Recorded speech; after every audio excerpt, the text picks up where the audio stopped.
સુરત સહિત સમગ્ર જિલ્લામાં રેડ એલર્ટ આપવામાં આવ્યું છે ત્યારે જિલ્લા કલેક્ટર તેજસ પરમારે મોટું નિવેદન આપ્યું। સુરત કલેક્ટરે નાગરિકોને સતર્ક રહેવા માટે અપીલ કરી। આગામી સપ્તાહમાં ભારે વરસાદની હવામાન વિભાગની આગાહી ત્યારે વીજળીના કડાકા ભડાકા સમયે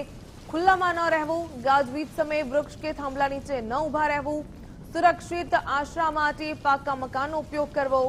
વરસાદ દરમિયાન બિનજરૂરી મુસાફરી કરવાથી બચવું તે પ્રકારની સલાહ કલેક્ટર દ્વારા આપવામાં આવી। સાથે જ કહ્યું કે પાણી ભરાયેલા નીચાણવાળો વિસ્તાર હોય ત્યાં ન જવું જોઈએ, ગાજવીજ સમયે ઇલેક્ટ્રોનિક સાધનો બંધ રાખવા, રોગચાળાથી બચવા માટે ઉકાળેલું પાણી પીવું, ઘરની આસપાસ પાણી ભરાવા દેવું નહીં, ત્યારે બીમારીના લક્ષણ જણાય તો તાત્કાલિક સારવાર લેવા માટે કલેક્ટરે સૂચન કર્યું। સવારે 4 થી 5 વાગ્યા સુધી ભારેથી ભારે વરસાદની આગાહી છે, જેથી મારી તમામ જે નીચાણવાળા વિસ્તારો છે તેમાં વસતા લોકોને અને જે કામ ધંધાઓ છે તે કરનારા વ્યક્તિઓ છે તેમને ખાસ વિનંતી છે કે નીચાણવાળા વિસ્તારમાંથી જ્યારે પણ અમારી ટીમ ઇવેક્યુએશન માટે આવે તો તેમને સપોર્ટ કરે અને જ્યાં પણ આપને નજીકના આશ્રય સ્થાન ઉપર લઈ જવામાં આવે ત્યાં આપ જાઓ કે જેથી રાત્રે જો વધારે વરસાદ આવે તો રેસ્ક્યુ કરવાની પરિસ્થિતિ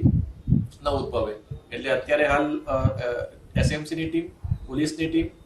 ફાયરની ટીમ અને એસડીઆરએફની ટીમ પણ આ કામગીરીમાં સંકળાયેલી છે। આપણે સુરત જિલ્લાની અંદર અત્યારે સુરત સિટી માટે એસડીઆરએફ અને એનડીઆરએફની કુલ 4 ટીમો કામ કરી રહી છે અને અન્ય પણ 3 ટીમ છે એ આજે રાત સુધીમાં આવે એવું પ્લાનિંગ આપણે કર્યું છે કે જેથી કોઈ વિકટ પરિસ્થિતિ ઉદ્ભવે તો આપણે રેસ્ક્યુના કામમાં તેનો ઉપયોગ કરી શકીએ।